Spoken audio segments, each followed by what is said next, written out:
ભરૂચ હોમગાર્ડમાં ફરજ બજાવતા જવાને 15 વર્ષની સગીરા પર દુષ્કર્મ આચરતા ચકચાર મચી જવા પામી છે. પોલીસે આ મામલામાં આરોપી હોમગાર્ડ જવાનની ધરપકડ કરી કાયદેસરની કાર્યવાહી હાથ ધરી છે. ભરૂચ શહેરમાં રહેતી 15 વર્ષની એક સગીરાના ગૌરી વ્રત પૂર્ણ થયાના 2-3 દિવસ બાદથી ભરૂચ સી ડિવિઝન પોલીસ મથકમાં હોમગાર્ડ તરીકે ફરજ બજાવતા હેમંત સુરેશ રાણા તેનો પીછો કરતો હતો.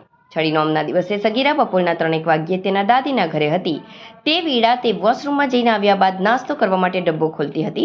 તે વખતે હેમંત ત્યાં આવી પહોંચ્યો હતો.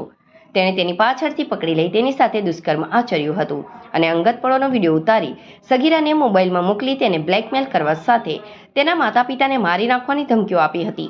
આ અંગે પરિવારને જાણ થતાં સગીરાના પિતાએ એ ડિવિઝન પોલીસમાં ફરિયાદ નોંધાવી હતી. એ ડિવિઝન પોલીસે દુષ્કર્મ આચરનાર નરાધમની ધરપકડ કરી કાયદેસરની કાર્યવાહી હાથ ધરી છે. અત્રે ઉલ્લેખનીય છે કે દુષ્કર્મ આચરનાર નરાધમ આરોપી 2 સંતાનનો પિતા હોવાનું બહાર આવ્યું છે. ત્યારે તેના પર લોકો ફિટકાર વરસાવી રહ્યા છે. 15 વર્ષની સગીર બાળા તેના ઘરમાં એકલી હતી.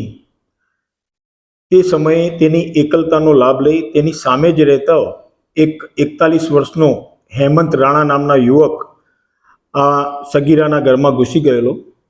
એને પકડી લીધેલી. એને બળજબરીપૂર્વક એના કપડાં ઉતારી એની સાથે દુષ્કૃત્ય કરેલું.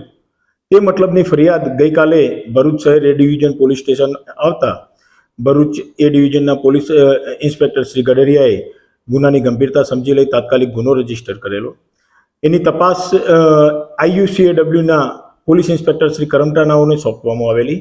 ગુનાની તપાસ કરી તાત્કાલિક ધોરણે આરોપીને ગુનાના કામે પકડી લઈ અને ધોરણસર કાર્યવાહી હાથ ધરવામાં આવેલી છે.